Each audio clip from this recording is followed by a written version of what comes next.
Laudato Si, Part 2, Chapter 1, Part 2, The Issue of Water. Other indicators of the present situation have to do with the depletion of natural resources. We all know that it is not possible to sustain the present level of consumption in developed countries and wealthier sectors of society, where the habit of wasting and discarding has reached unprecedented levels. The exploitation of the planet has already exceeded acceptable limits, and we still have not solved the problem of poverty. Fresh drinking water is an issue of primary importance, since it is indispensable for human life and for supporting terrestrial and aquatic ecosystems. Sources of fresh water are necessary for healthcare, agriculture, and industry. Water supplies used to be relatively constant, but now in many places demand exceeds the sustainable supply, with dramatic consequences in the short and long term. Large cities, dependent on significant supplies of water, have experienced periods of shortage, and in critical moments, these have not always been administered with sufficient oversight and impartiality. Water poverty especially affects Africa, where large sectors of the population have no access to safe drinking water or experience droughts which impede agricultural production. Some countries have areas rich in water while others endure drastic scarcity. One particularly serious problem is the quality of water available to the poor. Every day, unsafe water results in many deaths and the spread of water-related diseases, including those caused by microorganisms and chemical substances. Dysentery and cholera, linked to inadequate hygiene in water supplies, are a significant cause of suffering and of infant mortality. Underground water sources in many places are threatened by the pollution produced in certain mining, farming, and industrial activities, especially in countries lacking adequate regulation or controls. It is not only a question of industrial waste. Detergents and chemical products, commonly used in many places of the world, continue to pour into our rivers, lakes, and seas. Even as the quality of available water is constantly diminishing, in some places there is a growing tendency, despite its scarcity, to privatize this resource, turning it into a commodity subject to the laws of the market.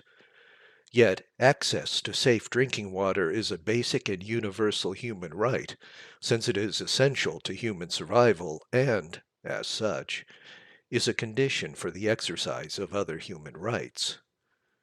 Our world has a grave social debt towards the poor, who lack access to drinking water because they are denied the right to a life consistent with their inalienable dignity. This debt can be paid partly by an increase in funding to provide clean water and sanitary services among the poor. But water continues to be wasted, not only in the developed world, but also in developing countries which possess it in abundance. This shows that the problem of water is partly an educational and cultural issue, since there is little awareness of the seriousness of such behavior within a context of great inequality. Greater scarcity of water will lead to an increase in the cost of food and the various products which depend on its use. Some studies warn that an acute water shortage may occur within a few decades unless urgent action is taken.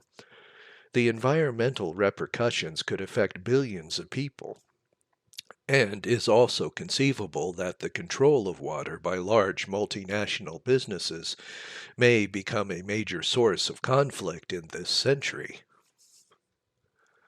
Part 3. Loss of biodiversity.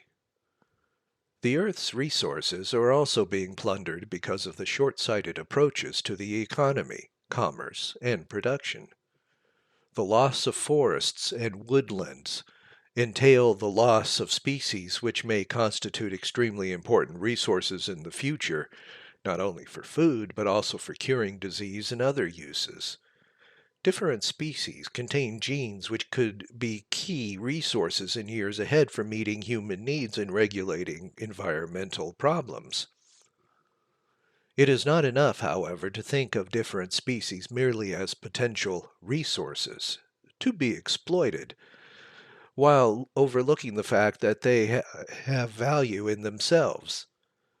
Each year sees the disappearance of thousands of plant and animal species, which we will never know, which our children will never see, because they have been lost forever.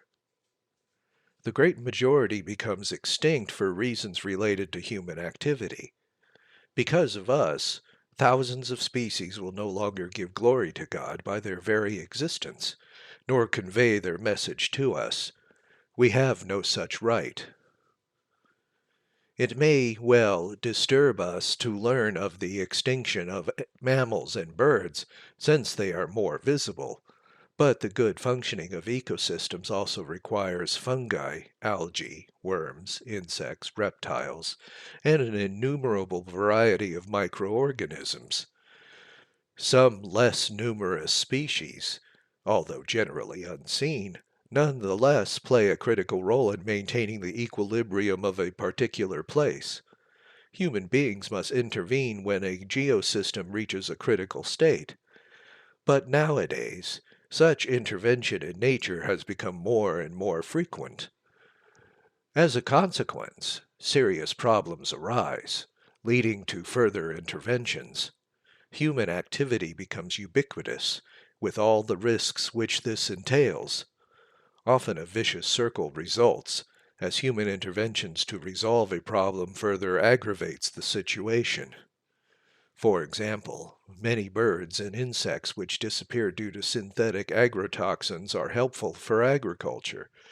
Their disappearance will have to be compensated for by yet another techniques which may well prove harmful. We must be grateful for the praiseworthy efforts being made by scientists and engineers dedicated to finding solutions to the man-made problems. But a sober look at our world shows that the degree of human intervention, often in the service of business interests and consumerism, is actually making our Earth less rich and beautiful, ever more limited and gray, even as technological advances and consumer goods continue to abound limitlessly. We seem to think that we can substitute an irreplaceable and irretrievable beauty with something which we have created ourselves. In assessing the environmental impact of any project, concern is usually shown for its effects on soil, water, and air, yet few careful studies are made of its impact on biodiversity, as if the loss of species or animals and plant groups were of little importance. Highways, new plantations, the fencing off of certain areas, the damming of water sources, and similar developments crowd out natural habitats and, at times, break them up in such a way that animal populations can no longer migrate or roam freely. As a result, some species face extinction. Alternatives exist which at least lessen the impact of these projects, like the creation of biological corridors. But few countries demonstrate such concern and foresight. Frequently, when certain species are exploited commercially, little attention is paid to studying their reproductive patterns in order to prevent their depletion and the consequent imbalance of the ecosystem. Caring for ecosystems demand far-sightedness, since no one looking for quick and easy profit is truly interested in their preservation. But the cost of the damage caused by such selfish lack of concern is much greater than the economic benefits to be obtained. Where certain species are destroyed or seriously harmed, the values involved are incalculable. We can be silent witnesses to terrible injustices if we think that we can obtain significant benefits by making the rest of humanity, present and future, pay the extremely high costs of environmental deterioration. Some countries have made significant progress in establishing sanctuaries on land and in the ocean where any human intervention is prohibited, might modify their features or alter their original structures.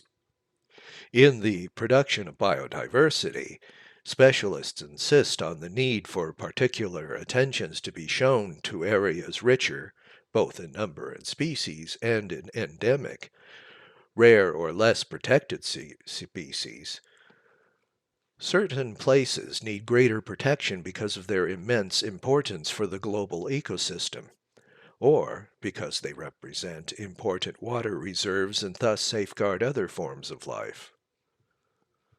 Let us mention, for example, those richly biodiverse lungs of our planet, which are the Amazon and Congo basins, or the great aquifers and glaciers.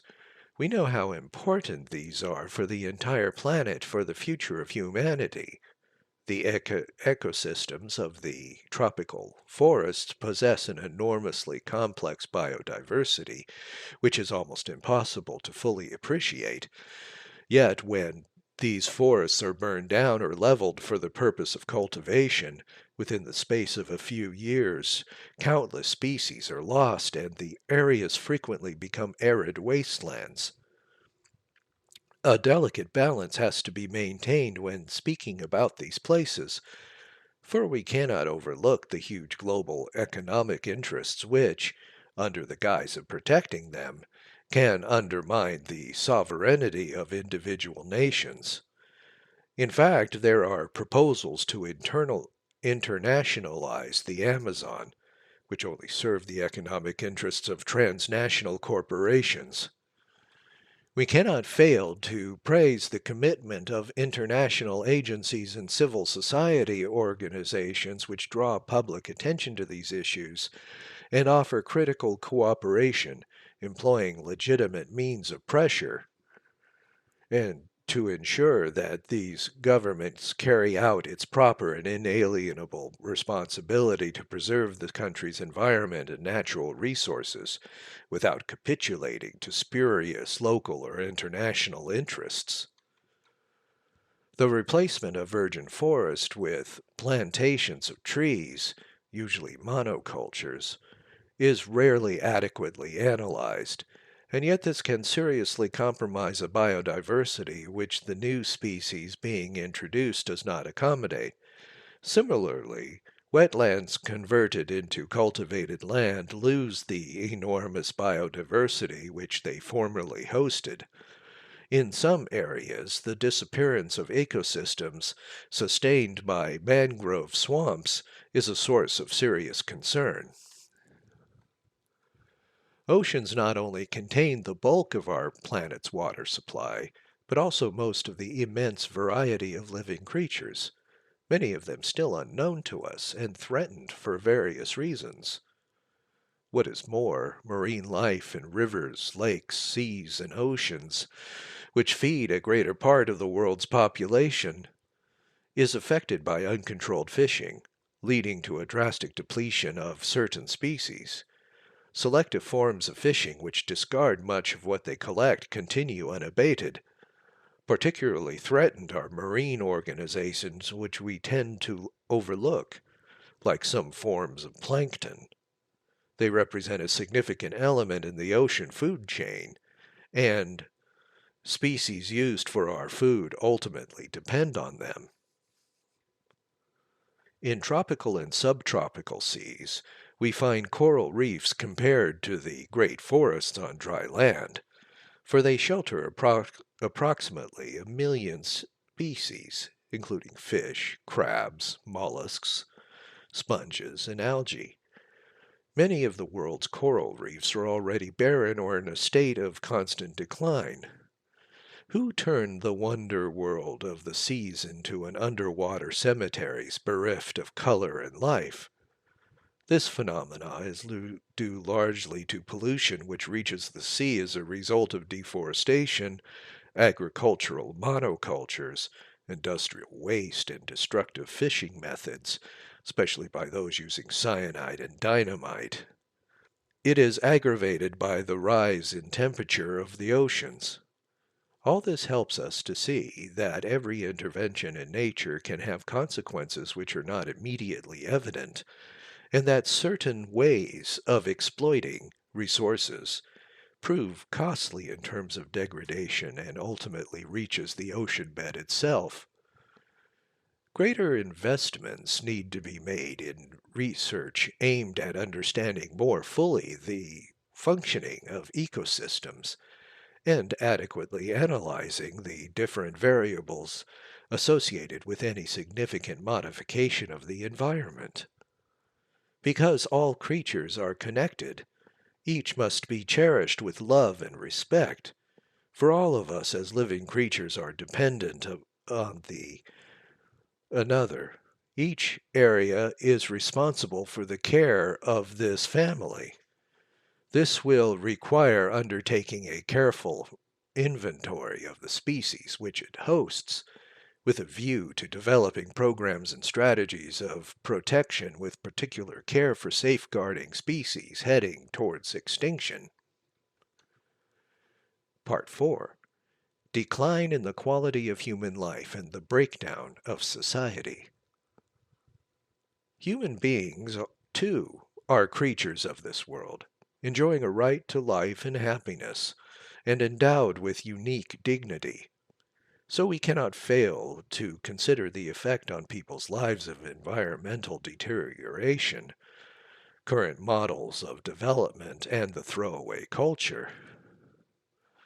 Nowadays, for example, we are conscious of the disproportionate and unruly growth of many cities which have become unhealthy to live in, not only because the pollution caused by toxic emissions, but also as a result of urban chaos, poor transportation, and visual pollution and noise. Many cities are huge, inefficient structures, excessively wasteful of energy and water. Neighborhoods, even those recently built, are congested, chaotic, and lacking in sufficient green space. We are not meant to be inundated by cement, asphalt, glass, and metal, and deprived of physical contact with nature. In some places, rural and urban alike, the privatization of certain spaces has restricted people's access to places of particular beauty. In others, ecological neighborhoods have been created which are closed to outsiders in order to ensure an artificial tranquility. Frequently, we find beautiful and carefully manicured green spaces in so-called safer areas of the city, but not in the more hidden areas where the disposable of society live.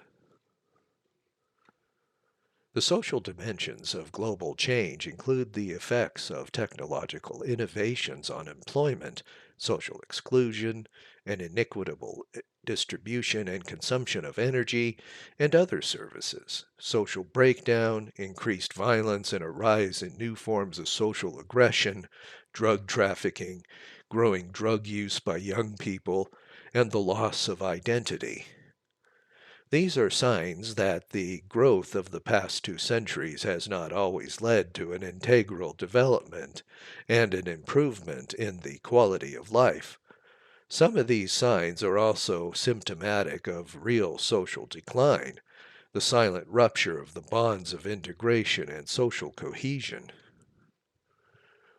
Furthermore, when media and the digital world become omnipresent, their influence can stop people from learning how to live wisely, to think deeply, and to love generously. In this context, the great sages of the past run the risk of going unheard of amidst the noise and distractions of information overload.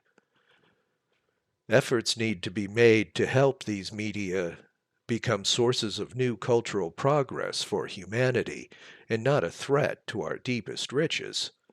True wisdom, as the fruit of self examination, dialogue, and generous encounter between persons, is not acquired by a mere accumulation of data which eventually leads to overload and confusion, a sort of mental pollution.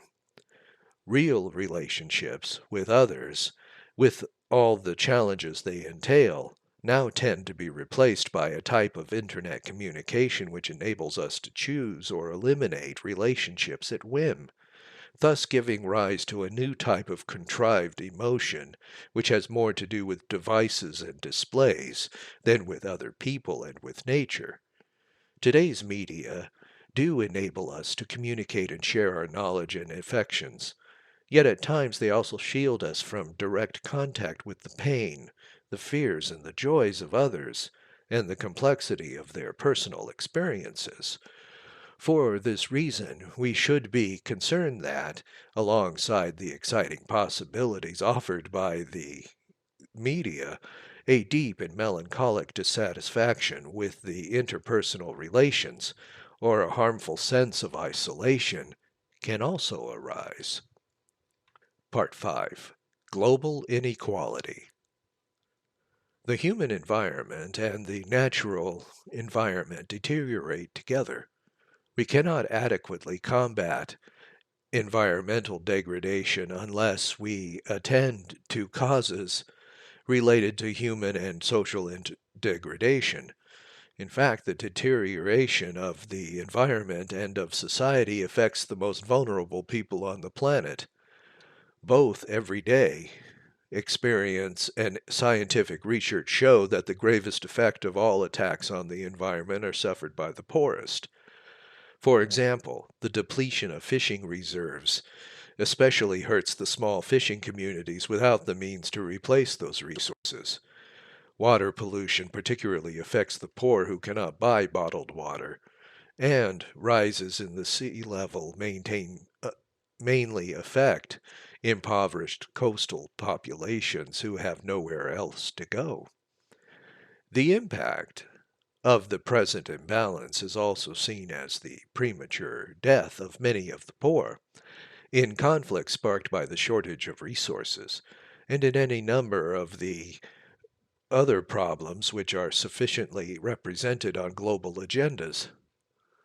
It needs to be said that, generally speaking, there is little in the way of clear awareness of problems which especially affect the excluded. Yet they are the majority of the planet's population, billions of people.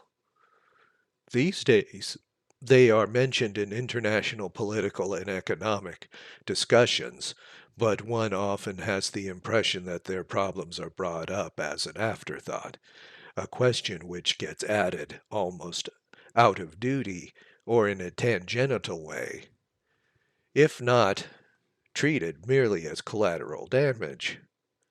Indeed, when all is said and done, they frequently remain at the bottom of the pile. This is due partly to the fact that many professionals, opinion makers, communications, media, and centers of power, being located in affluent urban areas, are far removed from the poor, with little direct contact with their problems. They live and reason from the comfortable position of a high level of development and a quality of life well beyond the reach of the majority of the world's population. This lack of physical contact and encounter, encouraged at times by the disintegration of our cities, can lead to a numbing of conscience and to a tendacious analysis which neglect parts of reality. At times this attitude exists side by side with a green rhetoric. Today, however, we have to realize that true ecological approach always becomes a social approach. It must integrate questions of justice and debates on the environment so as to hear both the cry of the earth and the cry of the poor. Instead of resolving the problems of the poor and thinking of how the world can be different, some can only propose a reduction in the birth rate. At times, developing countries face forms of international pressure which make economic assistance contingent on certain policies of reproductive health.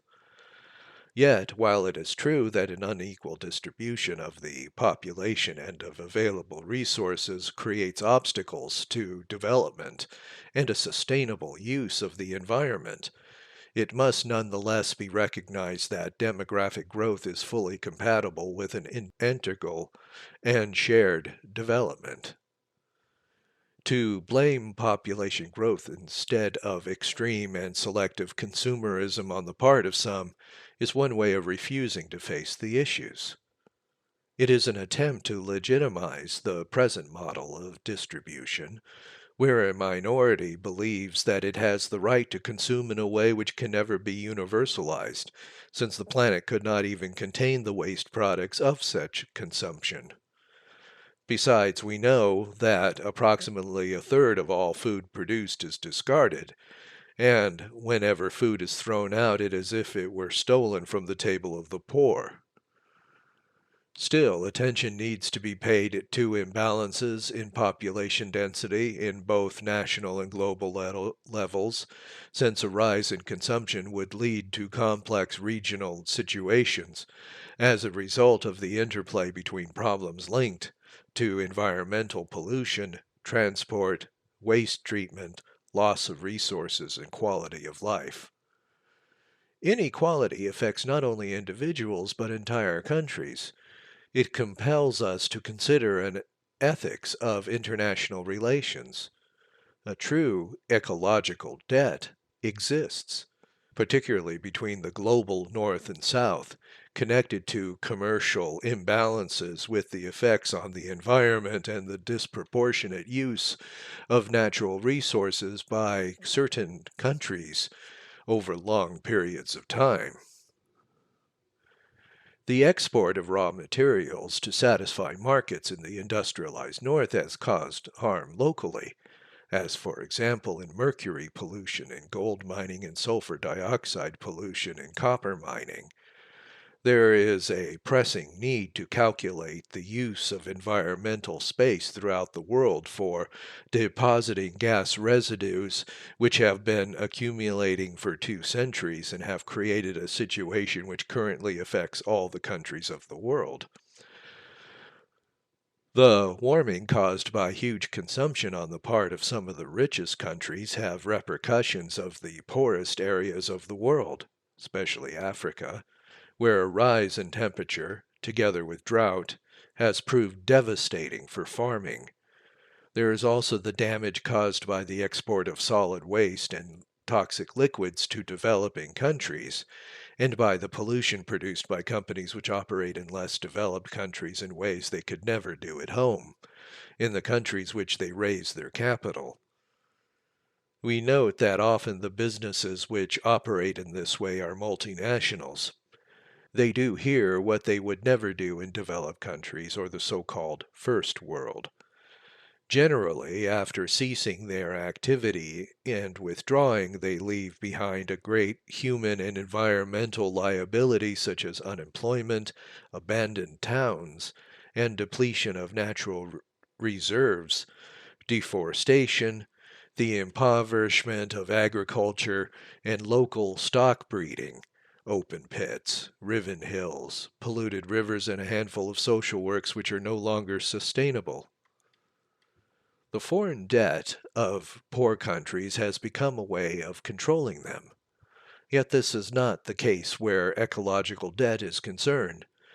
In different ways, developing countries, where the most important reserves of the biosphere are found, continue to fuel the development of richer countries at the cost of their own present and future.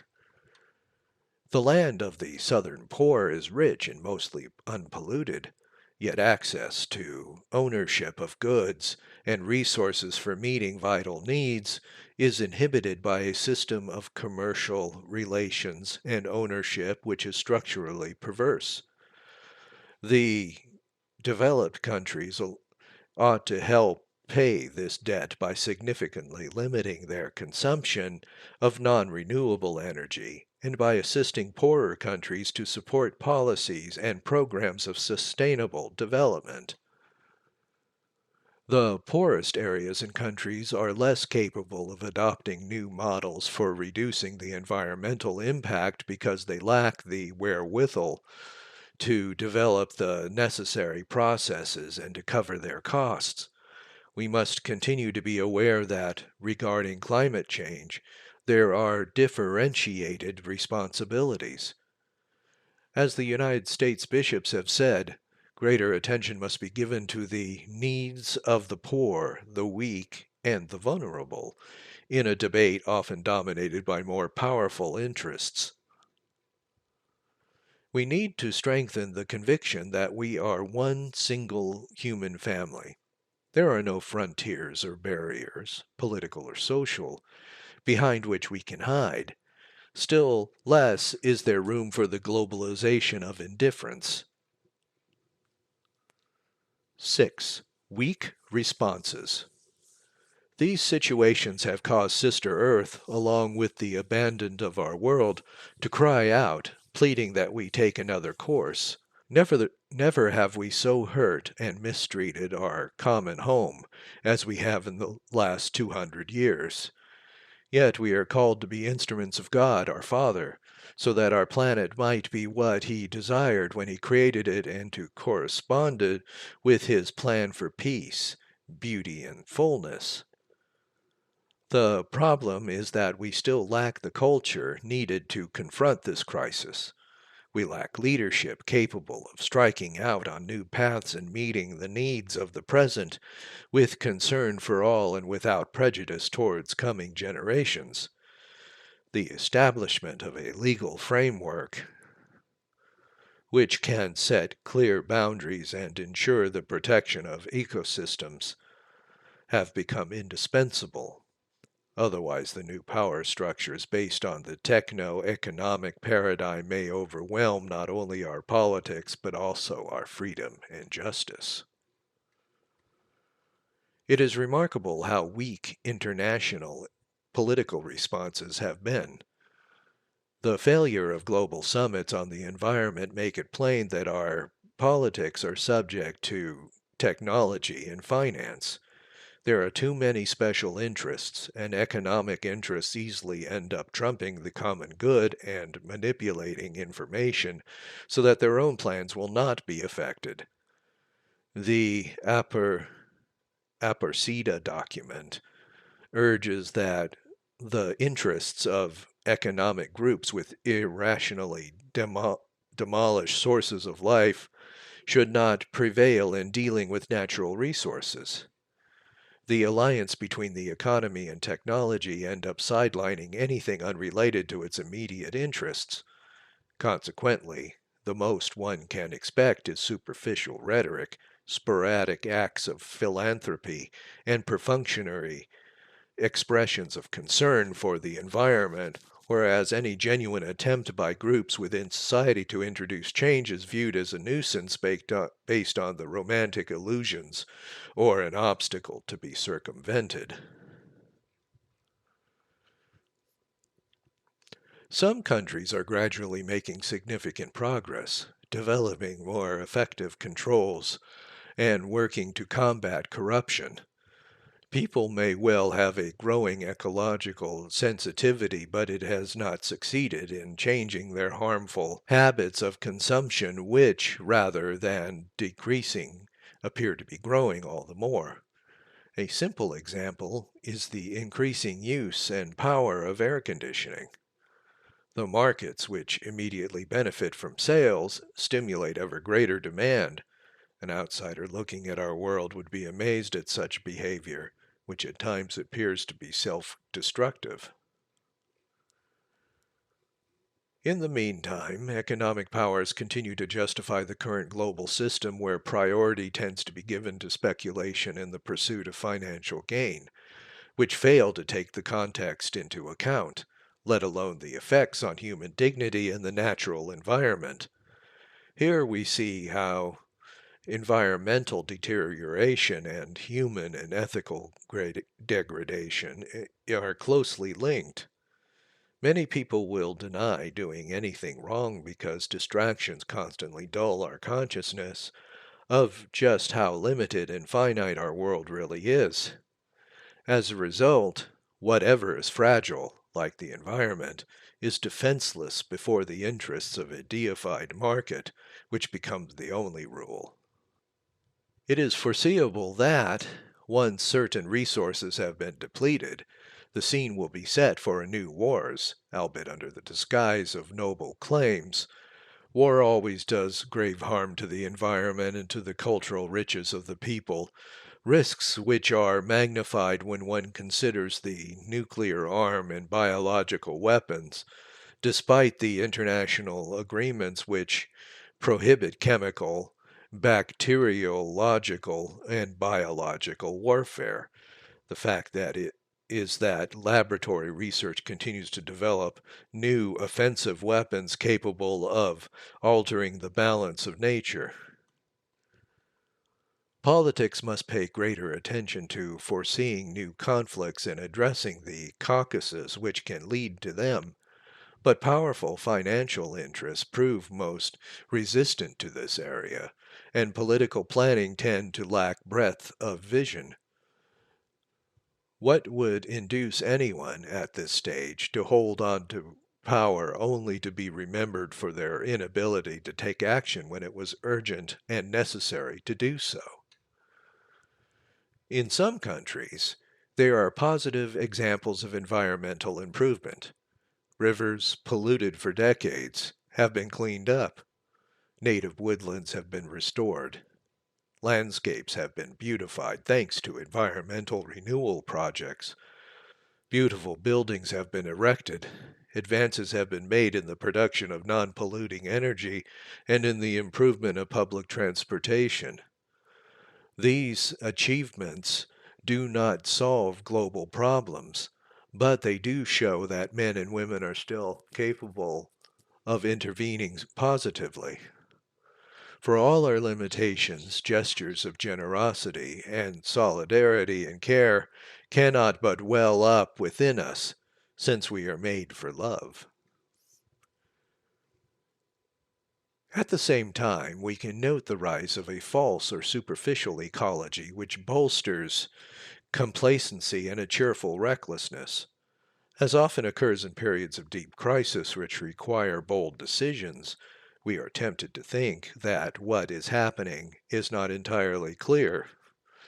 Superficially, apart from a few obvious signs of pollution and deterioration, things do not look that serious, and the planet could continue as it is for some time. Such evasiveness serves as a license to carrying on with our present lifestyles and models of production and consumption. This is the way human beings contrive to feed their self-destructive vices, trying not to see them, trying not to acknowledge them, delaying the important decisions and pretending that nothing will happen. Part 7. A Variety of Opinions. Finally, we need to acknowledge that different approaches and lines of thought have emerged regarding the situation and its possible solutions. At one extreme, we find those who doggedly uphold the myth of progress and tell us that the ecological problems will solve themselves simply with the application of new technology and without any need for ethical considerations or deep change. At the other extreme are those who view men and women and all their intervention as no more than a threat, jeopardizing the global ecosystem, and consequently the presence of human beings on the planet should be reduced and all forms of intervention prohibited. Viable future scenarios will have to be generated between these extremes, since there is no one path to a solution. This makes a variety of proposals possible, all capable of entering into dialogue with a view to developing comprehensive solutions. On many concrete questions, the Church has no reason to offer a definitive opinion. She knows that honest debate must be encouraged among experts while respecting divergent views. But we need only take a frank look at the facts to see that our common home is falling into serious disrepair. Hope would have us recognize that there is always a way out, that we can always redirect our steps, that we can always do something to solve our problems. Still, we can see signs that things are now reaching a breaking point due to the rapid pace of change and degradation. These are evident in large-scale natural disasters as well as social and even financial crises, for the world's problems cannot be analyzed or explained in isolation. There are regions now at high risk, and aside from all doomsday predictions, the present world system is certainly unsustainable from a number of points of view, for we have stopped thinking about the goals of human activity. If we scan the regions of our planet, we immediately see that humanity has disappointed God's expectations.